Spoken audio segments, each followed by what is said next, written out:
Hi, I'm Jenna. And I'm Steve. Welcome to All Things Mad Men, from Chip and Dip to Zooby Zoo. We started this podcast to connect to fans like us who pick up something new with every rewatch. Be advised, our discussions may include spoilers, so we can talk about character arcs all the way through the final season. We break down each episode of Mad Men, from the pivotal moments to our favorite scenes and lines. Let's get started with Mad Men, C to Z. Welcome and thank you for listening. Today's episode is the Season 1 finale of Mad Men, Episode 13, The Wheel. It was directed by Matthew Weiner and written by Matthew Weiner and Robin Veith. The first scene opens with Trudy and her mother looking at wallpaper samples while Pete and his father-in-law talk about sports. It seems to be the standard domestic scene with the in-laws and Pete. Pete obviously looks a little less than fully comfortable. Seems like he's not enjoying his time with the in-laws so much. We can hear Trudy's dad messaging Pete about how it's time to focus less on work and more on having a baby.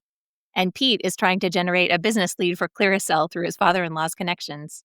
And it seems that Trudy's dad is not having any of it, warning Pete not to mix business and family.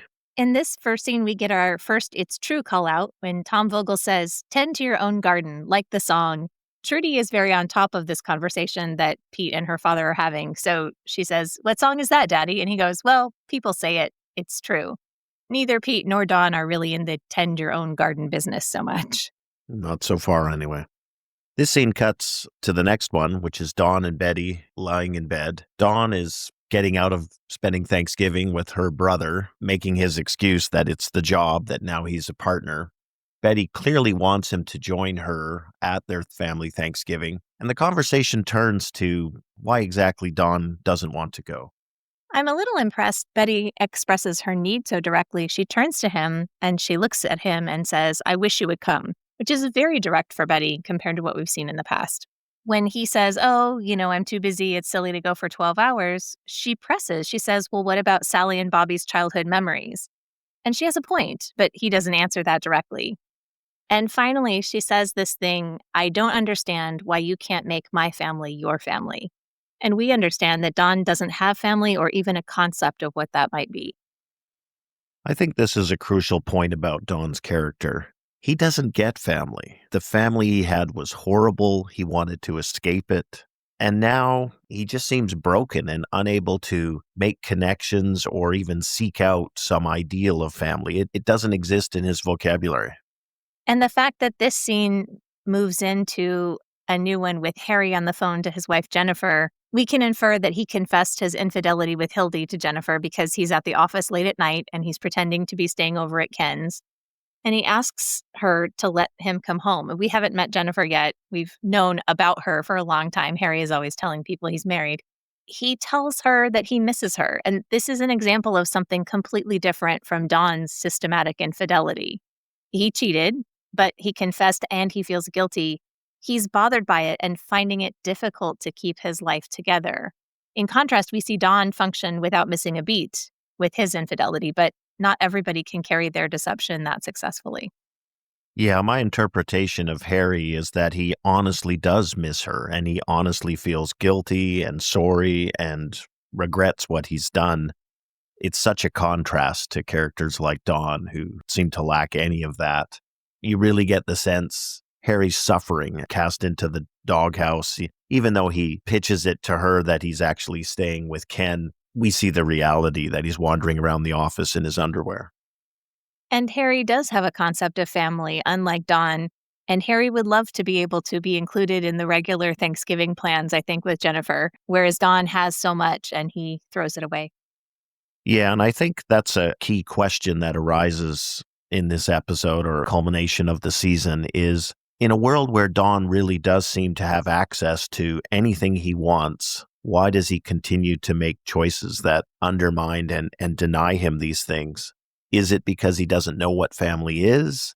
Does he honestly not want family or see it as potentially having good aspects? Or is he just too distracted or drawn to other things that preclude engaging and really devoting himself to his family? He does seem to have a clear picture of what he doesn't want, but the things that he does want seem to shift. And I don't know that it's ever entirely clear to him what those things are.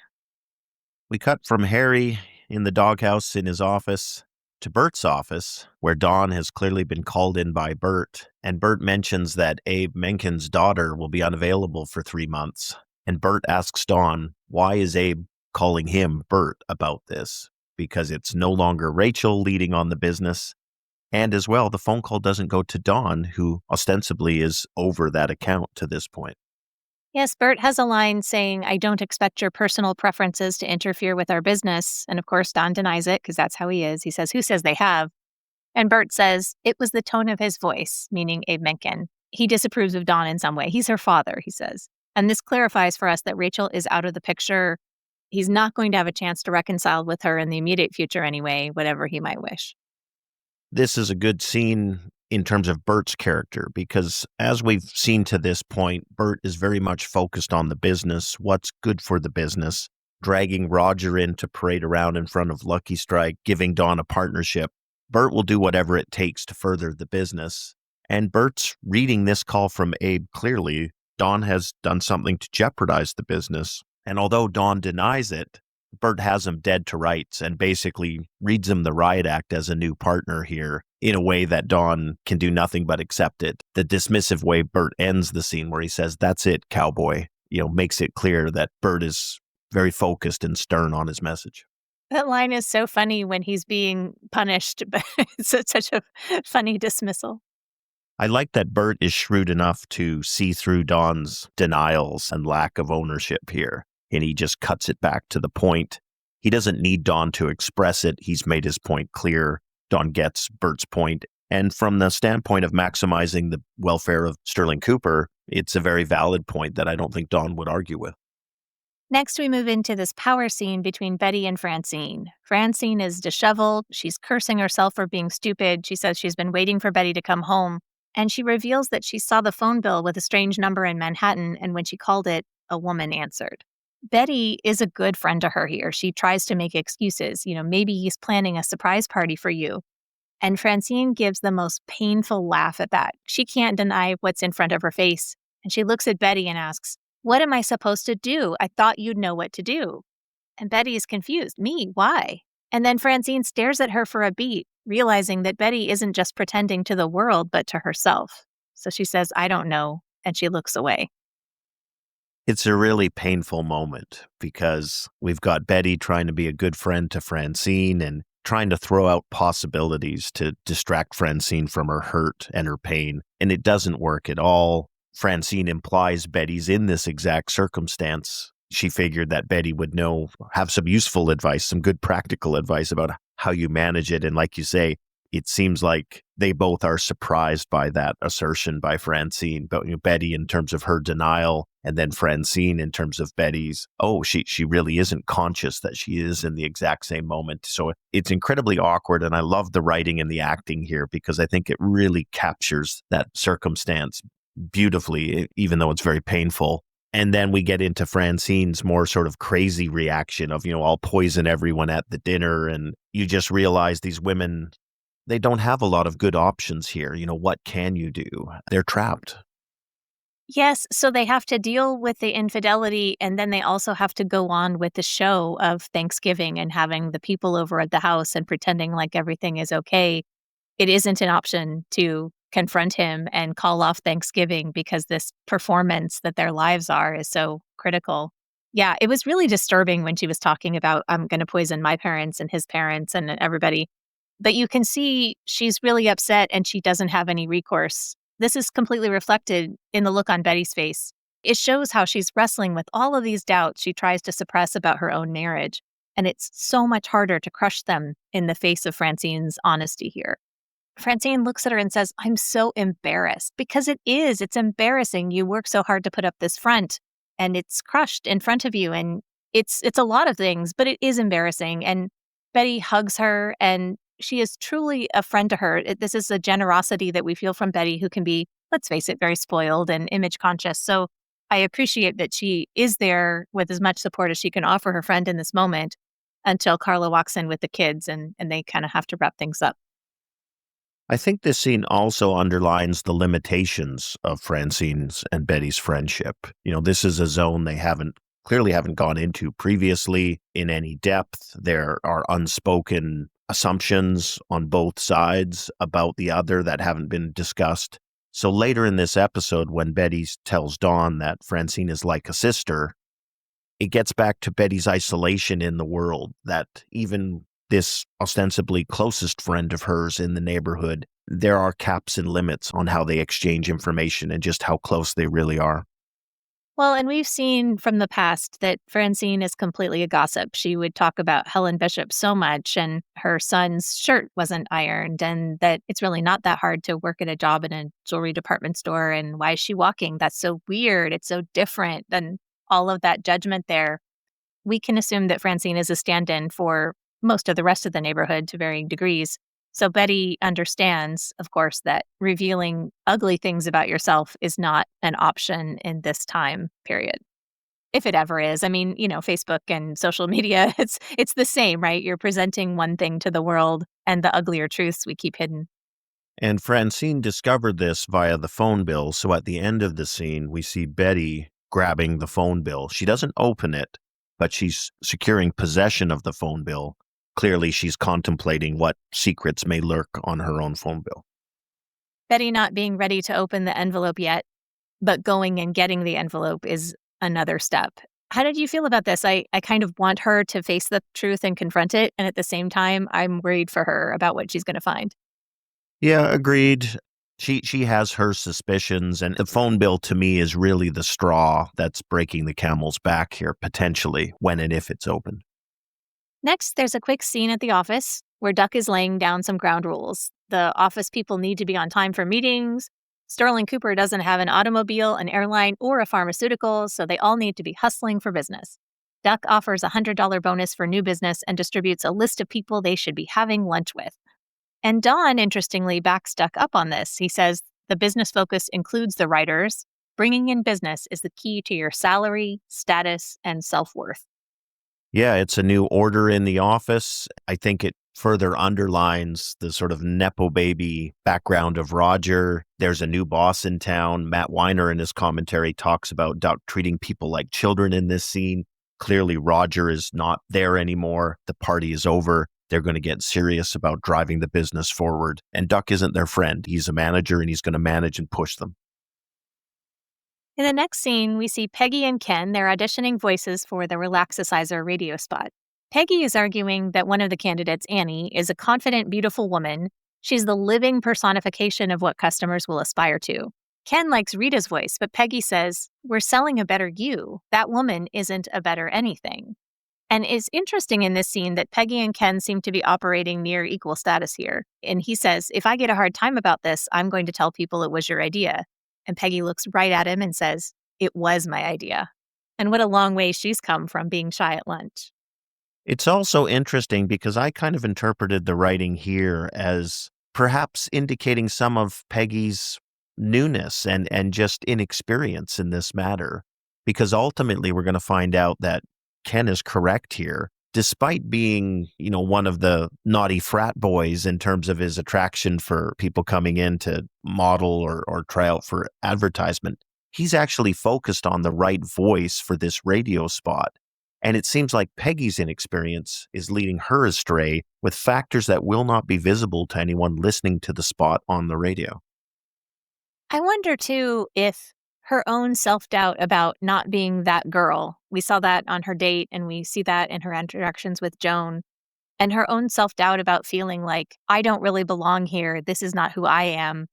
I wonder if she does imagine that people who look a certain way enjoy certain privileges and are able to do all the things in a way that she thinks the rest of us don't get to do. I think that's a reasonable conclusion. And it's also interesting in that when Ken and Peggy debate this, she carries the day. He's the one who backs down in the end and says, "Okay, fine, we'll go with what you want."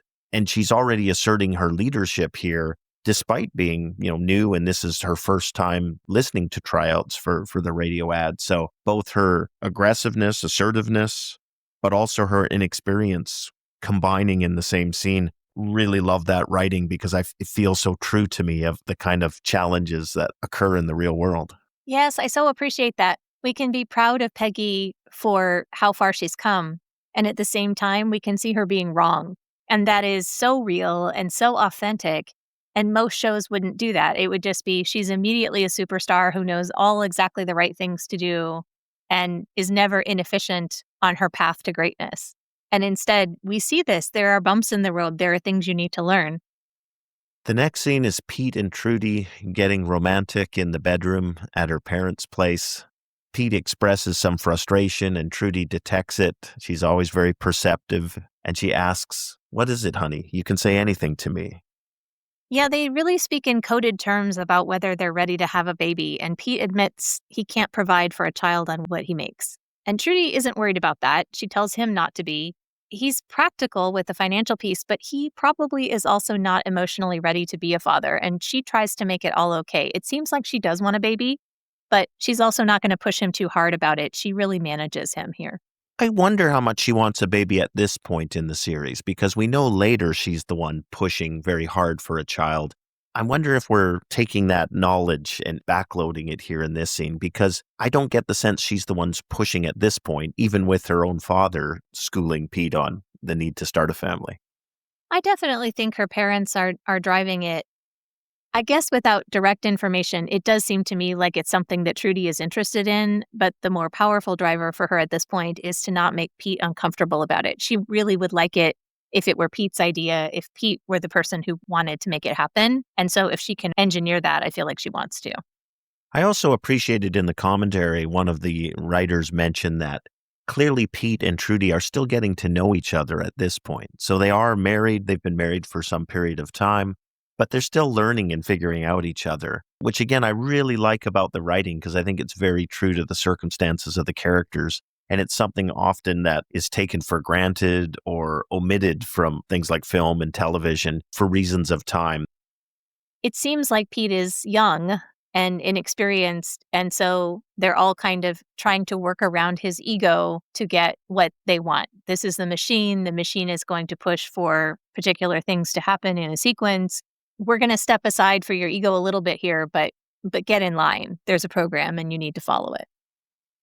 It's also interesting to me, Pete, the silver spoon lad, he desperately wants to create his own thing and have ownership and control of it. So that chafing he has at others trying to program and drive him in a certain direction, or the thought that, say, her parents would provide for them, all of these things irritate him and frustrate him. So it's interesting to me that his character has this hunger, this desire to achieve something for himself, coming from such a place of privilege where perhaps, he'd be perfectly happy to just glide along on his background and family name.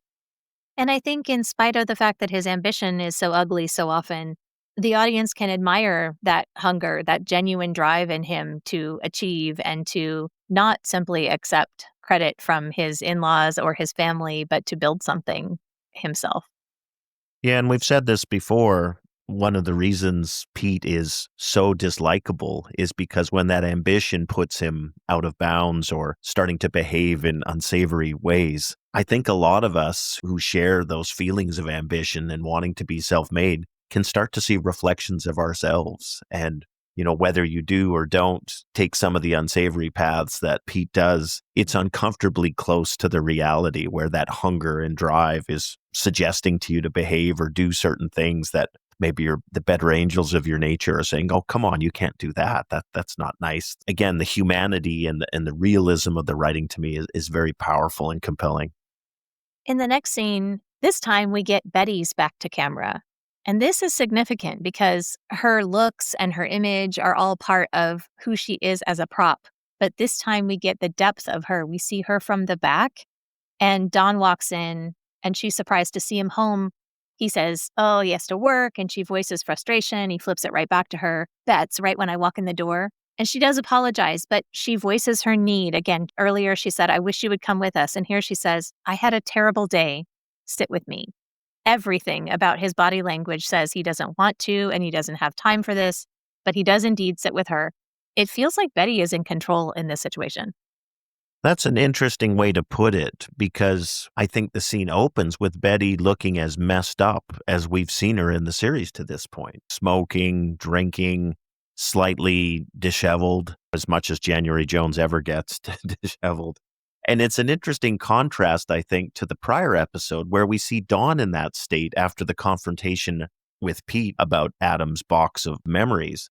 Now it feels like we're getting the flip of that, where it's Betty wrestling with the consequences and implications of Francine's situation and what that may mean for her own relationship. And now her husband's actually come home by surprise, and she's forcing this moment, which I agree with you. She's the one driving it to say, hey, sit with me. We're going to talk about a few things right now. And what a key difference that she goes to him to have a conversation, whereas he bottles it up.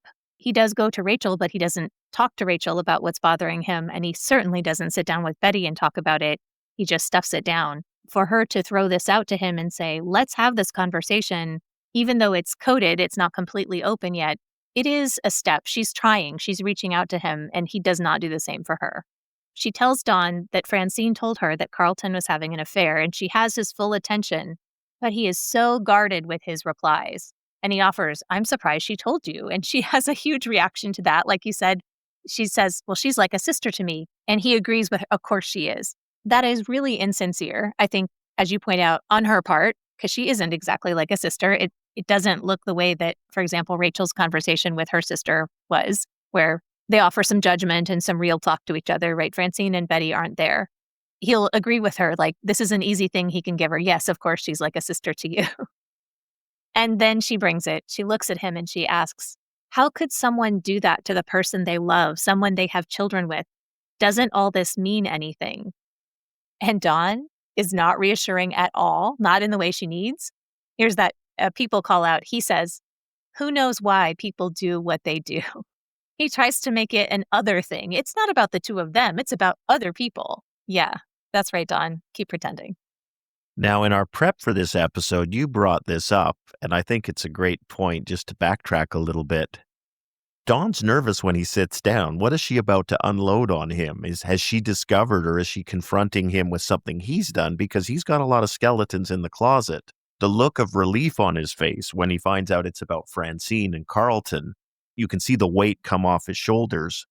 But like you say, as the conversation goes forward, it does seem to flip at some moment where we're no longer talking about Carlton and Francine. And now the question is from Betty to Dawn, again, in code.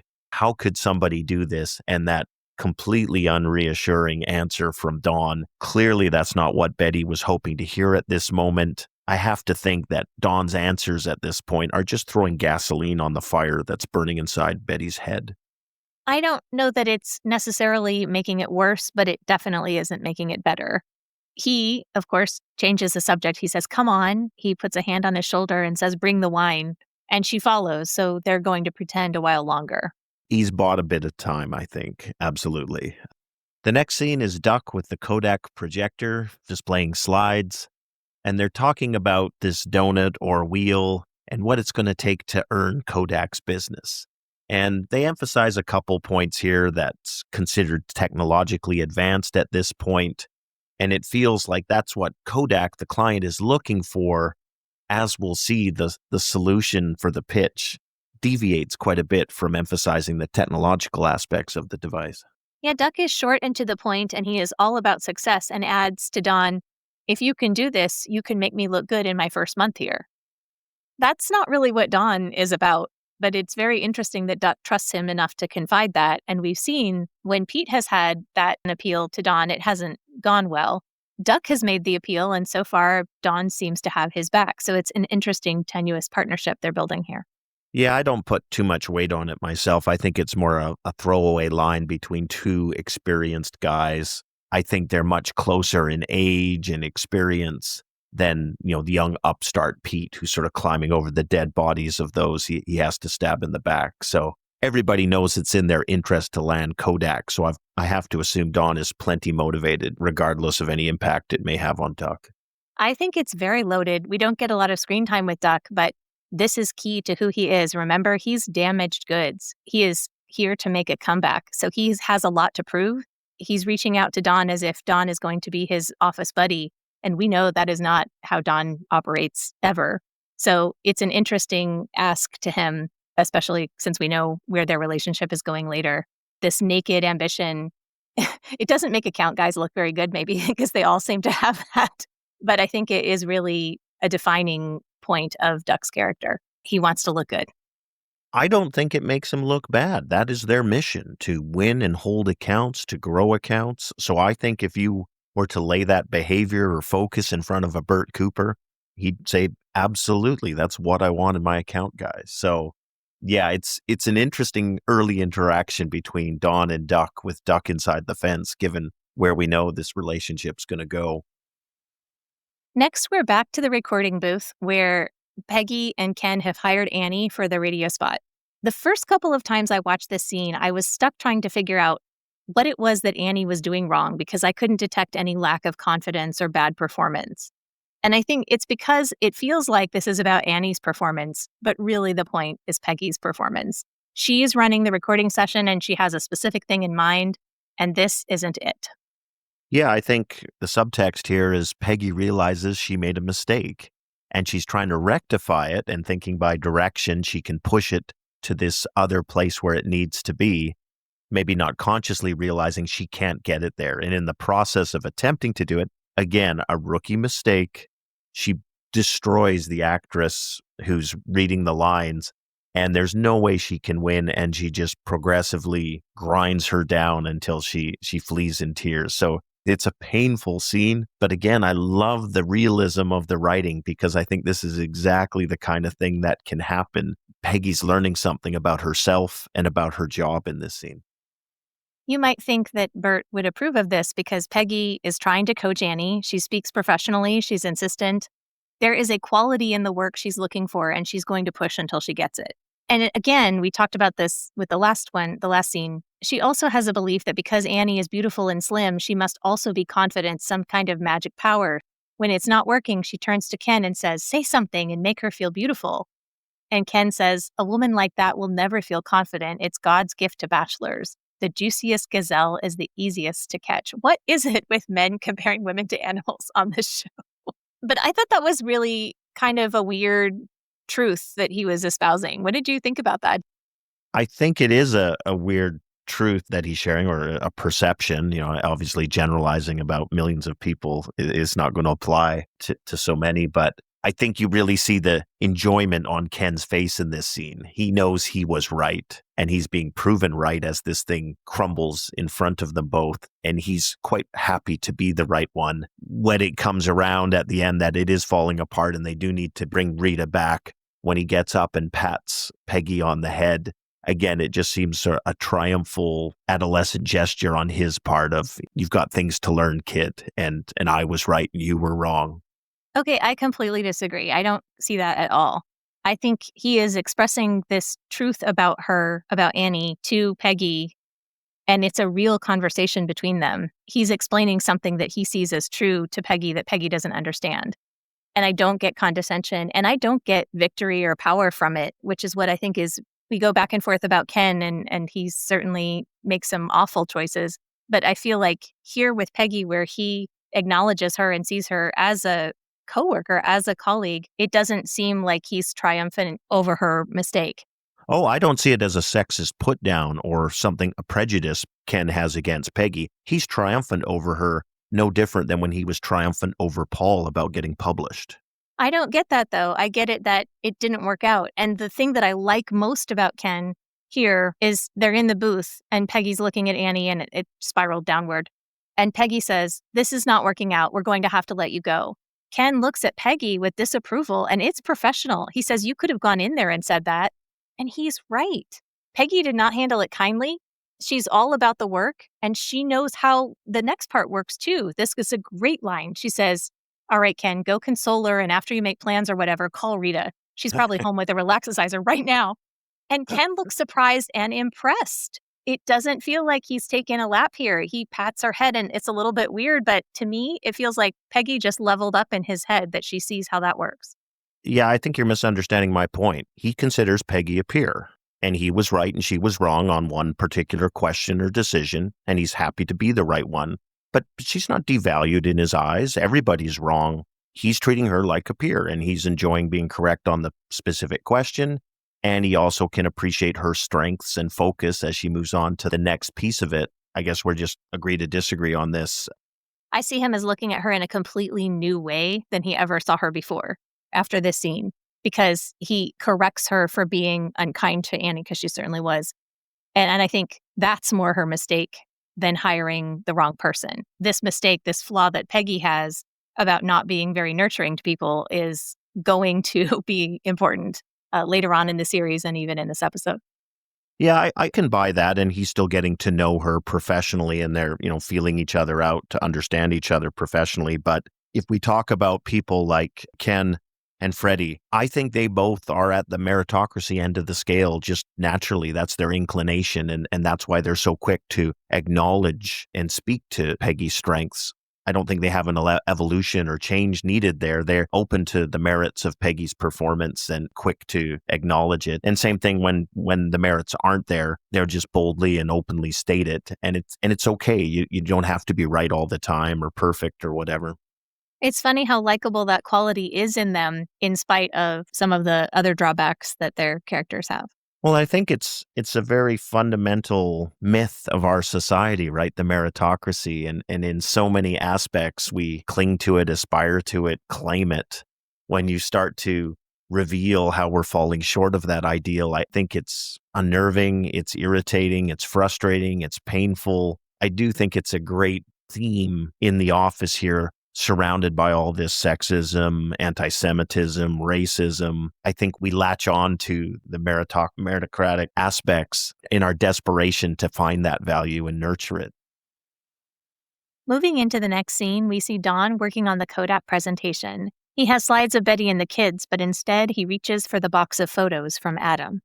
And as he goes through the photos, clearly he's thinking about family, he's thinking about his connections, and he decides to call the hotel where he discovers that Adam has hanged himself and left a bunch of money to the building, the money that Don had given Adam to go away, I think in his misinterpretation that Adam wanted something material out of him. And I think it's a powerful scene for John Hamm and his acting as Don Draper. As he hangs up the phone, he puts his head in his hands. He looks as much in pain or as near to crying as I think we've seen the Don Draper character to this point.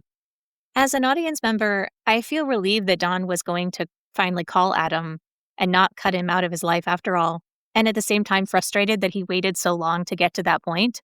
I have to think it would have made a difference to Adam if he had been able to call sooner. I do see Don looking shaken, but I also have this disappointment. He doesn't talk about this news. He doesn't process it. He just stuffs it inside with all of the rest of his issues, and he pretends like there's room for this to hide in there too. Yeah, it's a heartbreaking scene, and I totally share your view that if Dick welcomes Adam in any form into his life, Adam is not going to hang himself. It's such an avoidable tragedy, and he's a day late and a buck short. Does Don Draper realize he's at fault here? I don't know, but I have to figure he at the very least suspects he had a direct impact on this. You would think he would carry some guilt, but as we've discussed previously, he's not really manifesting a lot of guilt about other choices he makes, so it's hard to say from the information we get. I mean, we are going to see some guilt pop out later about this, but in unusual times and places. From there, we cut to Betty alone in bed, obviously stewing and thinking. She turns on a light, pulls out the phone bill, and finally opens it. And as she flips through the cards, I guess the old phone bills showed all the calls on individual cards. She spots a number that's recurring frequently, being called at night after she's upstairs in bed. She calls the number. It's her therapist, Dr. Arnold Wayne. This is a great scene for Betty, and it's such a good contrast because Dawn is alone, discovering something horrible over the phone, and then we get Betty alone, discovering something horrible over the phone. She looks a little bit relieved when she's looking through the cards. She sees some normal things, and then we see her face. There's something to concern her. And then we get this great camera shot of her sitting on the floor in the hall, smoking and dialing a number. And she's so worried because she knows this happened to Francine. So she's just expecting, oh, this is going to be my truth now, too. And now I'm going to know it, and I can't pretend anymore. And when a man answers, you can see her relief. Everything is better because the man answers. And then when he identifies himself as Dr. Arnold Wayne, she has a whole new kind of infidelity to deal with that she wasn't prepared for at all. I think it's a real parallel to the earlier scene with Dawn and her, where Dawn is fearful of what he's about to be confronted with by Betty, feels the relief when it's Francine and Carlton's infidelity, and then the scene morphs into a conversation about Betty confronting Dawn with his own infidelity. This scene sort of runs a similar path. Betty's so relieved to hear a man answer. And I think January Jones' acting in this particular episode at several of these scenes is just outstanding. And I think she kills it in this scene. And like you pointed out, when that relief morphs into a kick in the gut at the discovery of it's your therapist and all these things you've been saying, I've been betrayed and there's no confidentiality between you and your therapist. I think January Jones just sells that in this very simple, straightforward scene. And like you pointed out, she looks very almost childlike in her nightgown and learning this awful betrayal. Do you feel like this is a worse thing for her to discover than if a woman had answered the way that Francine found out? That's a good question. I think it would have been worse if it was a woman. But in a world where you lack friends and support and contacts and who can you talk to, and you've got this therapist where presumably building that rapport and that connection so that you do have someone to talk to is supposedly this life preserver, to have that ripped out of your arms like this is just got to be so devastating. And she had to kind of fight Dawn to get access to this conversation. And it turns out, no, it's not really her own conversation after all. It's really devastating. In the next scene, we see Dawn at the office, and he bumps into Harry, who's in his underwear carrying a wastebasket late at night. Dawn doesn't ask Harry about anything. He doesn't say, "Why are you here overnight in your underwear?" Everybody else is just an audience and a vehicle for Dawn's needs. So because Harry happens to be there, he says, "I want to talk to you." What did you think about that? Well, the interesting thing about this to me was, we know Don's got a bunch of stuff going on in his life. So what does Don want to talk to Harry about? And I guess my default assumption was it's going to be something personal. And given that Harry's in the doghouse with his wife, my thought leaped to, oh, they're going to talk about their relationships or being married or the ups and downs of marriage or something. The fact that Don's focus, even drunk in the middle of the night in the office, is about the project and about what can they do with this Kodak device. Again, I think it's an interesting insight into Don's mind and where his head goes. Is he escaping into work? Does he hide in his work to avoid the implications of his personal life? Or is he just that dedicated and devoted to it? It really is his raison d'etre on the earth. And I guess you could see it as resourceful. From the very first episode, we saw him grilling the waiter about his cigarette habits, and we saw him talking to Midge about smoking and right guard getting closer. To me, it doesn't feel resourceful. To me, because he doesn't give things back, it feels like he is a thief. He gets Harry talking about his photography in college, and Harry says some disparaging things about his artsy youth. But this is the very first time we get to see that Harry had any artsy or thoughtful inclinations.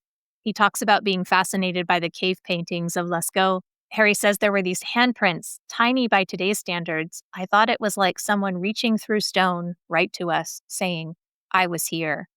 Mad Men is always reminding us that identity is a universal question. Who sees us and how do we appear and who are we really? Don interviews him about this a little bit and keeps him talking and captures some new input. And then he starts to nod off and he just dismisses Harry like, okay, you're done. And it's such a Dawn thing to just discard a human being who is expressing something important to you and to use what you can and then throw it away. And it's also a further emphasis of Don's relationships in the office. Even with Harry sitting there in his underwear and his undershirt in the middle of the night, drinking, there's no friendship, there's no camaraderie. When Don's got what he wanted out of Harry, then Harry's dismissed, he can leave. So that hierarchy and gap between the two of them, who knows who Don is, it's retained. There is no breakdown of the wall or no connection built in that moment between Harry and Don, which is striking because how could there not be given the circumstances? Yes, they have a lot in common, even if they don't say it. The next scene is Betty going to the phone company. She sees Glen in the car and approaches him. Glen mentions he's not supposed to talk to her. And it's clear that Betty's very upset at this point and in a bad state. She's starting to cry. Glen urges her not to. Betty expresses she has no one to speak to. Glen extends his mittened hand in a really sweet, sort of childlike gesture. Betty says that, grown-ups don't really know what they're doing. What did you think of this scene? Yeah, adults don't know anything, Glenn. That's kind of the opposite message of it gets better, isn't it? I'm not a fan of Glenn in this series. I'm just not. But this is probably my favorite scene of his. Betty says some of her first honest things in the whole show, not to her husband or her father or her friend, but to this little boy. She says, I can't talk to anyone. It's so horrible. I'm so sad. Obviously, it is not fair of her to drop this on him. She's an adult. This might be one of her worst moments. It is reasonable to point out, too, that she has safety and beauty and education and financial stability. So compared to a lot of other people on the planet, it might be hard to feel sorry for her. But she does finally reach out about how she feels to someone. And even when he says no at first, I'm not supposed to talk to you and my mother's going to come out, she says, I don't care. This is a real turning point for Betty because she cares about how things look and how she is perceived. And it's not cool that she ignores his boundaries, but Glen says, I wish I was older, which all kids seem to wish sometimes. She pleads with him, please tell me I'll be okay. And this is such a call out. Notice this is what Don always says to comfort people. It's very empty. He says, it's going to be okay. And in the last episode flashback, we saw the origin story of that when he was in the hospital receiving his medal. And he's told, you're going to be okay. You'll feel like yourself within a week. This feeling of being okay is the mask. And sometimes it's comforting, but here we see to Betty, it's really never been okay. How hard it is for her to admit that.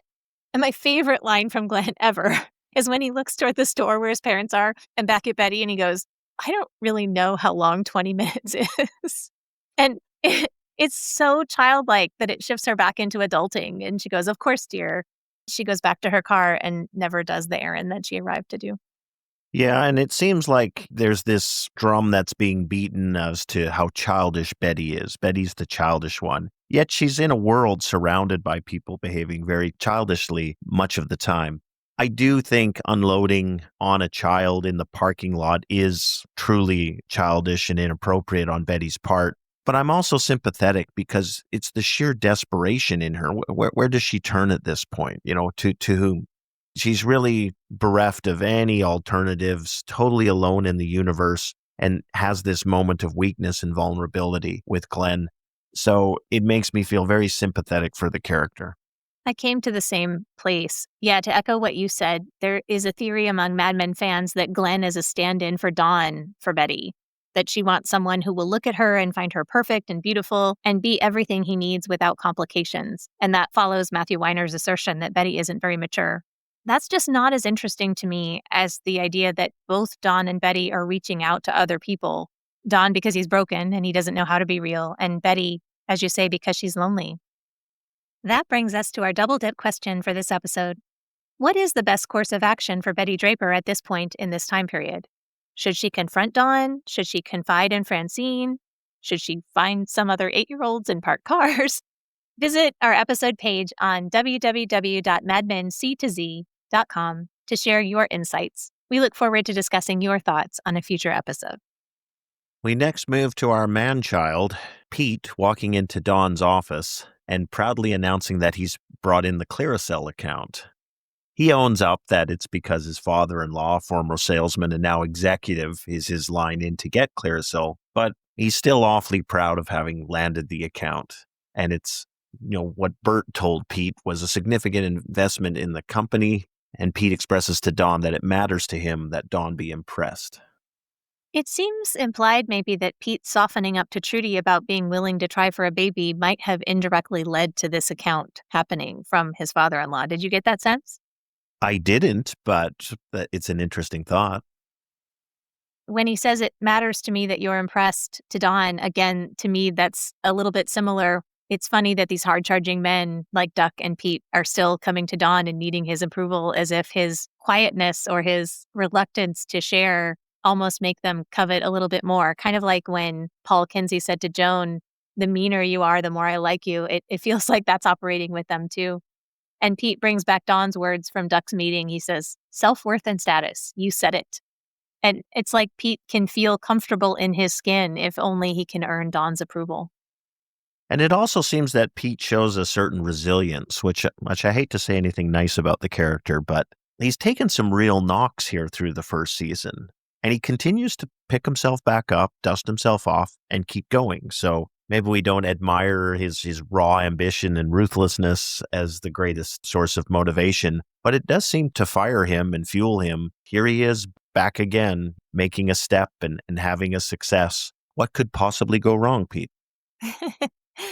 I wondered why Pete retained this care about Dawn's opinion after learning that Dawn's identity is fraudulent. I thought he would care less or something would shift in him, and it doesn't seem to. And I also wonder a little why Pete doesn't tell everybody else in the office about Dawn. In some ways, that might be a favor to Dawn to work through his issues ultimately, but that's a whole different story. I like your question because coming from status and background, you'd think that Pete would be very programmed to care and value that. Getting to Bert's comments when he did the big reveal, and Bert said, a man is whatever room he's standing in. And it's clear that Don Draper truly is this creative genius. And I'm putting myself in Pete's head wondering, how does he reconcile what he's been taught about status and background and blood his whole life with his own ambitions to create and have something that he can attribute to himself? And then if he looks at the reflection of Dawn is exactly the opposite, a man of no status and no background who has built himself up on the merits of his abilities. So in some ways, is Dawn maybe what Pete aspires to be?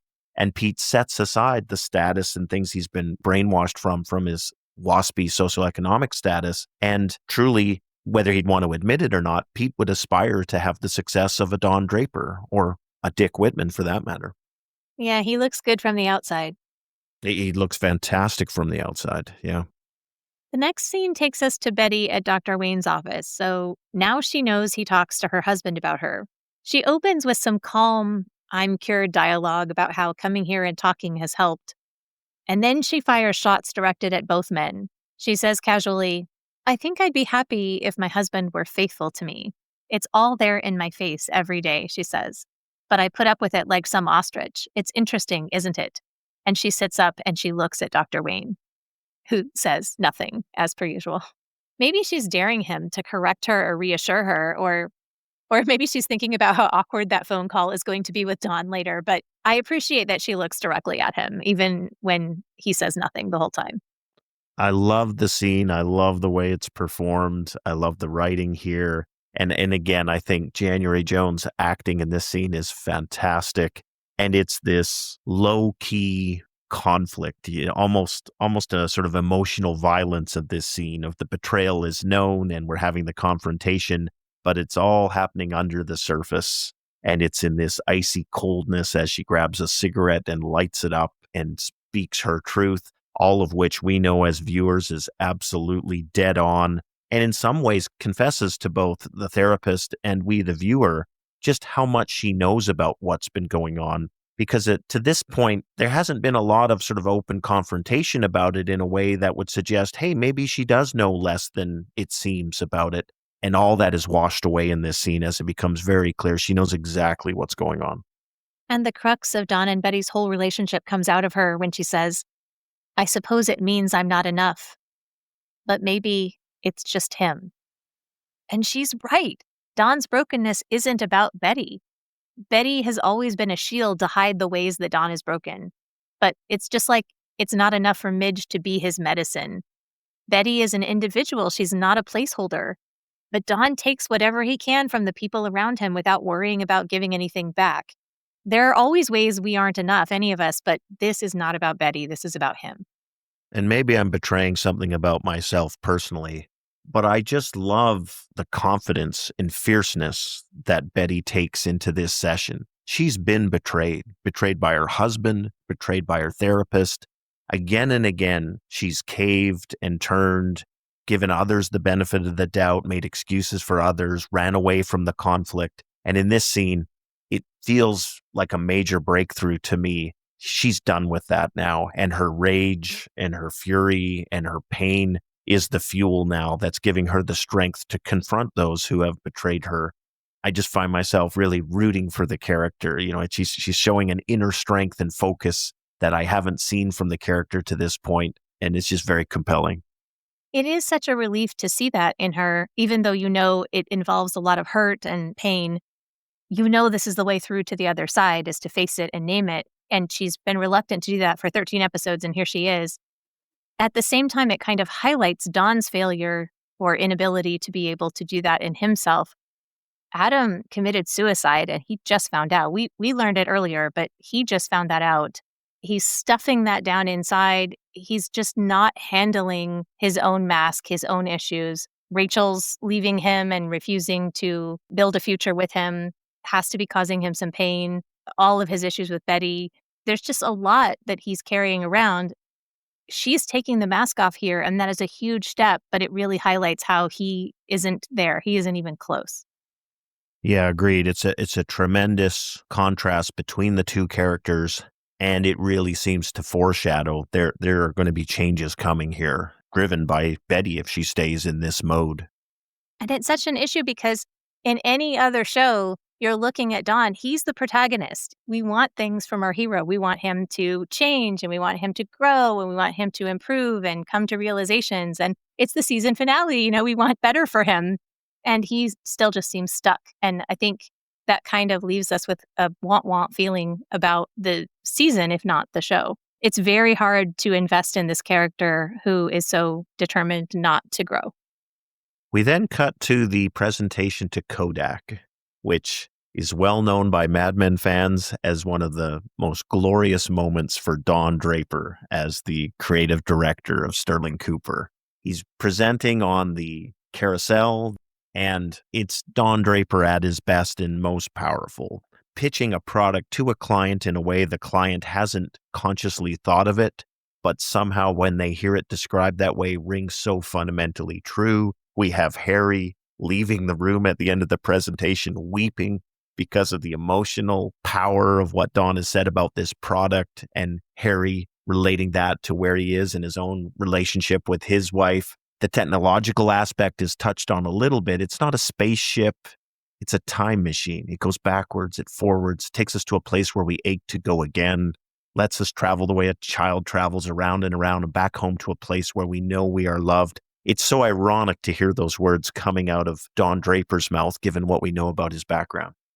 If you are a huge Mad Men fan, you might want to check out Matt Zoller-Seist's book called Mad Men Carousel, The Complete Critical Companion, which takes its title from this scene, and it refers to the scene a lot throughout the book. I enjoyed that book as a deeper look at the show. I also felt like the author didn't talk a lot about my favorite details and moments, which eventually led me to podcasting about it so I could talk about my favorite details and moments. And I also felt that the author repeated some of the same points a lot. He talks about the utopos conversation between Don and Rachel a lot. Still worth a recommendation, especially if you're really invested in the show. As we're looking at this scene, again, Don is such a taker. Lots of professions use their family in their work. I mean, presumably comedians, songwriters, novelists do it all the time. So for Don to take pictures of his family to tell this ad story is not unseemly by itself. The fact that he doesn't give back to that family is the problem. He's done the same thing with Harry. Harry's comment about the cave paintings reaching through time inspired Don. Don critiqued Peggy about using a Latin root in her relaxicizer presentation, and here he uses Greek to discuss nostalgia, just like Rachel did to discuss utopia. Don is pulling value from all the people in his life, and the question is, what does he give back? So it's interesting to me that this is considered by many Mad Men fans to be his best ad pitch ever, and he's synthesizing it, but he's pulling it from all these other forces in his life, this lucky guy who has these resources, and yet he uses them for his self-advancement, for advertising, for a mirage instead of for something real. I think another big piece of this scene is Don is presenting to us, the viewers, because we know his story, we know his life. So we're seeing these slides of him with his children, his beautiful wife. They do such a great job with the old photographs and making them look like snapshots from a life well lived, a perfect life of the late 50s. And we know all the problems and flaws and lies therein. And it's so painful and heartbreaking because we know where Betty is at the current moment. It's just such a powerful scene that hits on every level. We can see the brilliance of Don Draper, the creative, the lies of his life, and the using of everyone else, like you mentioned. It's just such a thrilling ride through the entire scene. And we have no doubt that the Kodak executives are just knocked off their feet. And everybody in the room is just realizing what a gift Dawn has for the creative presentation. Duck says, "Good luck at your next meeting." Which is a great sort of smarmy comment from Duck, as if anybody is going to live up to what they just saw here. And in fact, we find out later that the next meeting is canceled. They don't even bother. So it draws an underline under the genius of Mr. Draper. Yeah, Don's story moves Harry so deeply that he breaks down, and it's just a screen. And these fragments of Don's life don't seem to move him as part of his own real life. It's just something he's selling.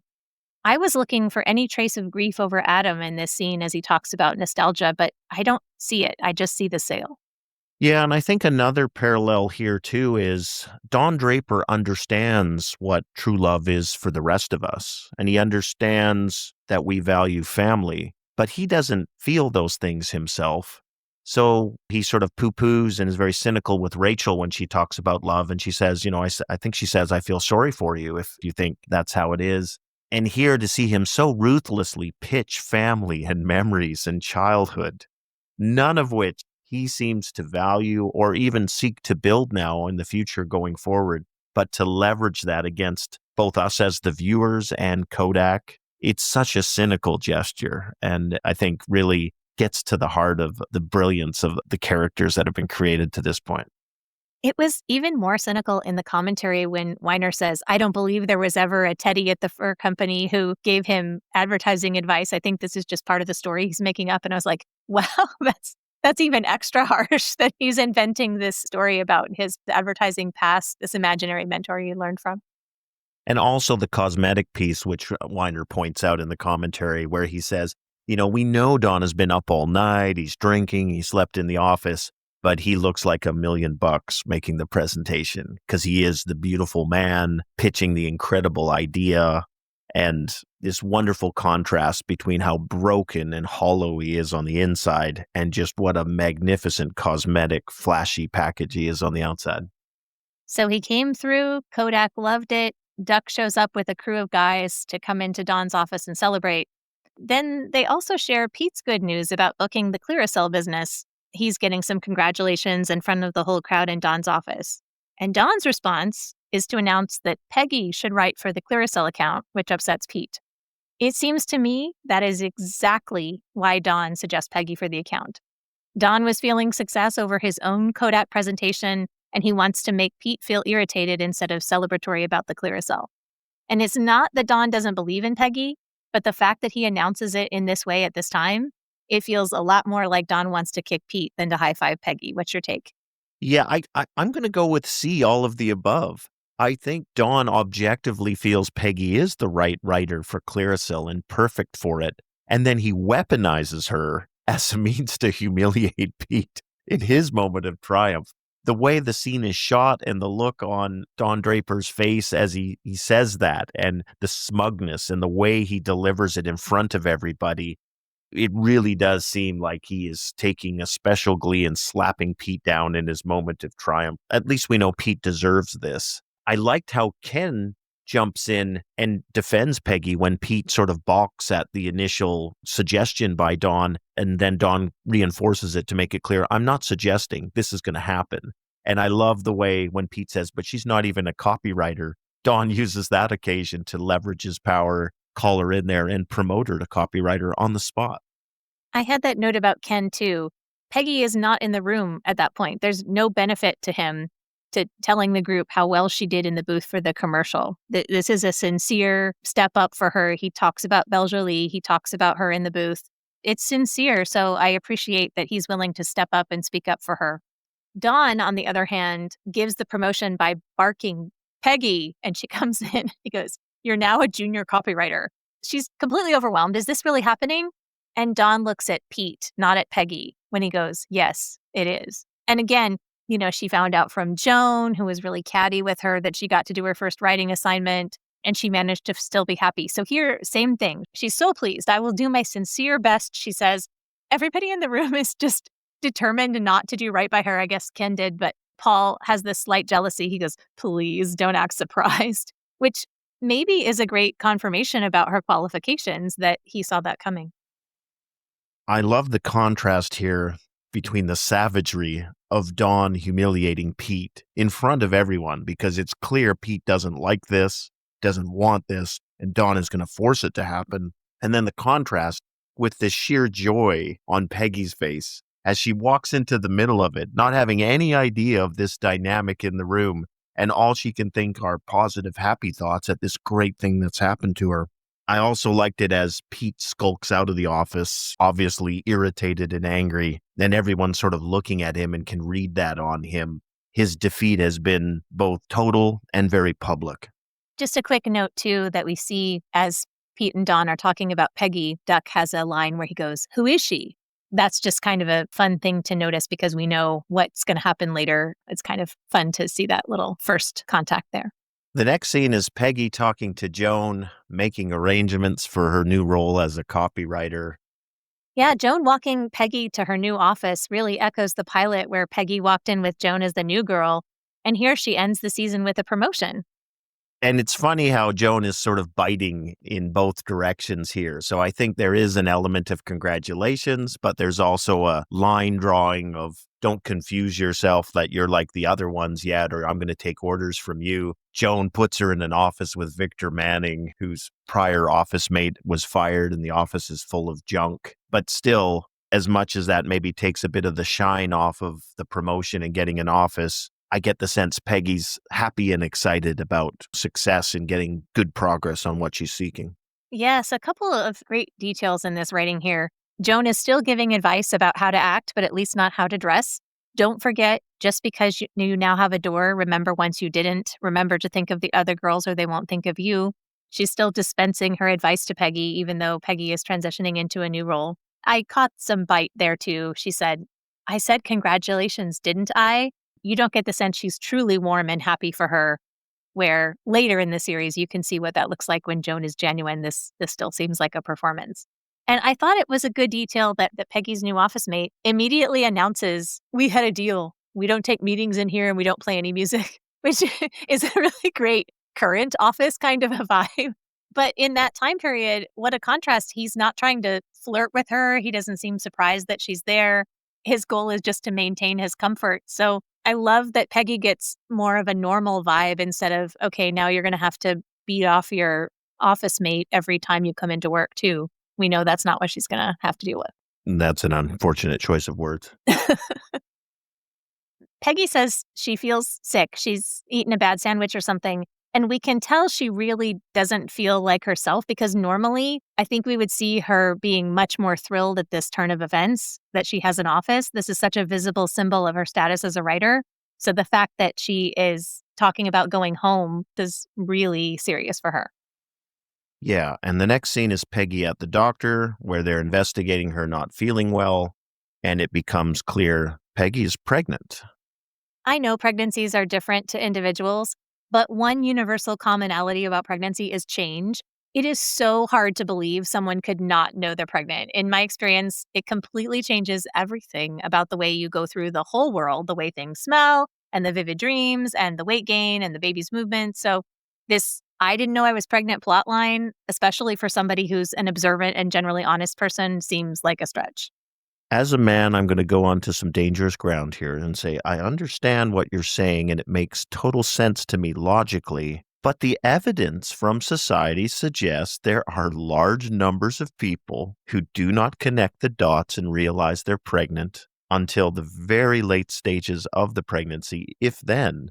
I can't pretend to understand it, but I think the writers are on solid ground here in terms of the human experience in our society. Throw in some oppression, sexism, denial, ambition, distraction. I'm going to suspend disbelief and accept it. Look, they need it for the plot, so I'm not going to hammer the point too much, but I am going to say every time I hear this type of story, no, it doesn't fly for me. It's not possible.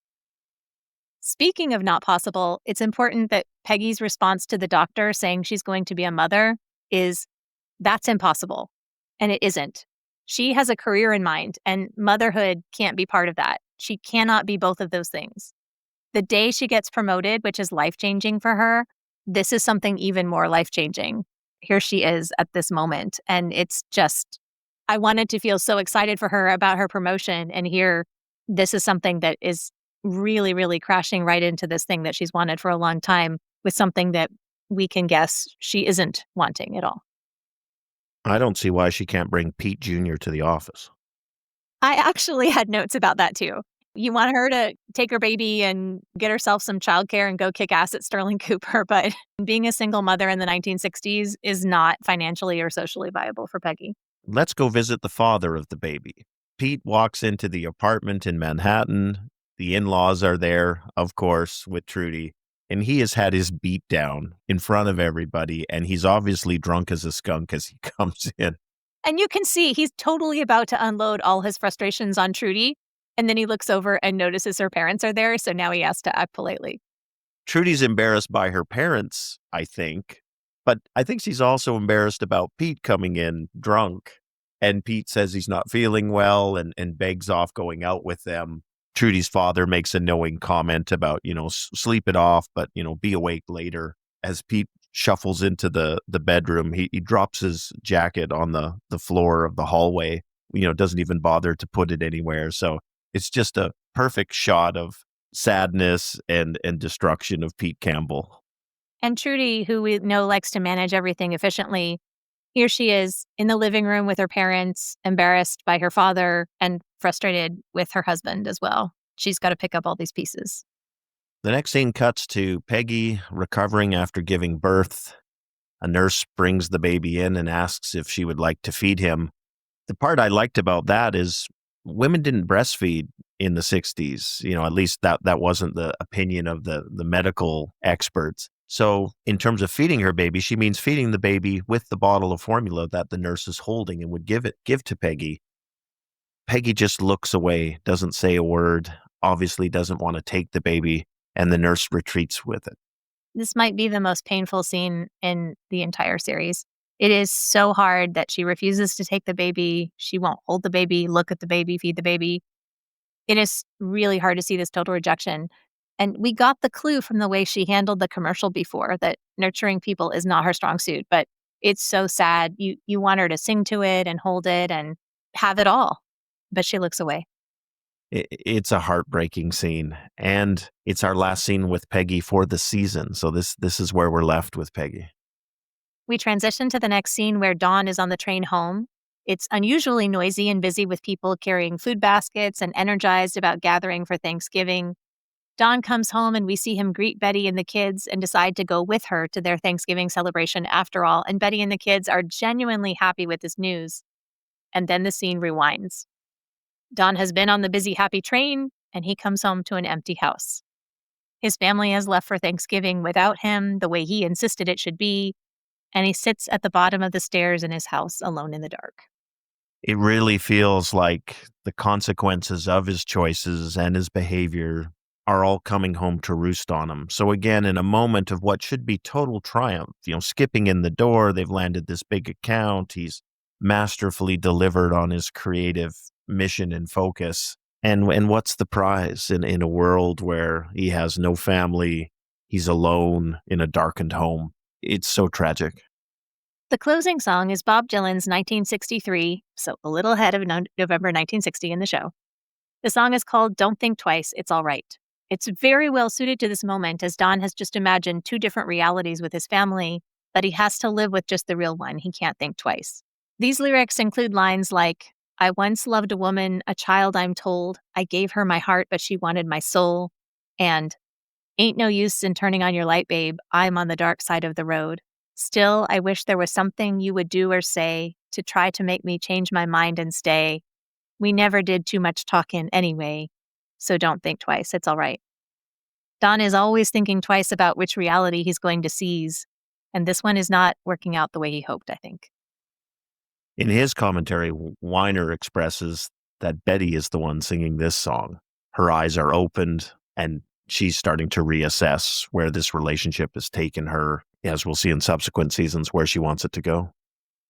As we wrap up the first season of Mad Men on our podcast, I want to revisit the show's appeal overall. I know that some critics accuse Mad Men of being self-congratulatory as it points out the flaws of the past, as if society is over those problems now. Others seem to think the show is an excuse for watching an excess of vices and pretty people and pretending it's okay because it's considered a smart show. I don't get either of those things from the show. It seems more like a cautionary tale that invites us into the headspace of so many different perspectives. It shows us you can be well meaning but broken, or an ignorant product of your time, or generally a good person who sometimes does awful things. I definitely don't think Mad Men is showing us how great we are as a society now or in 2007 when it first aired, but that all these flaws are recognizable and real decades later. What's your take? I'm not sure that Mad Men has a lesson or drum it's trying to beat in terms of a message. It feels to me like it's observing characters who behave in ways and manners that we'll recognize from our own lives and our own world, and is very realistic, I think, in terms of the flaws and challenges and obstacles between maybe what we do on our best day or ideally and where we find ourselves as a consequence of things we control and as well things we don't control. So I guess my personal enjoyment of the series is from that realism and authenticity, I guess I feel about these characters. It's just an incredible journey and I'm happy to ride along. We'd love to hear more from you. If you would like to visit our website, www.madmenctz.com, you can vote on your favorite lines from the show. You can respond to our double dip questions, give us feedback about our podcast. And we are really excited about moving forward into our second season of Mad Men coming soon. Thank you so much for listening. And if you like our podcast, please help us out with a great review, share our podcast with other Mad Men fans. We appreciate you and want to give a special shout out to Jennifer P. from Houston, Texas. Thank you for the social media shares, follows, and support. That's it for this episode of All Things Mad Men, from Chip and Dip to Zooby Zoo. Visit our website, madmenctz.com, to vote for your favorite sterling lines and to share your opinions on our double dip questions for each episode. You can find us on Instagram and YouTube at MadmenC2Z, and please listen, like, and subscribe. That's what the podcast's for. Thanks for listening, everybody.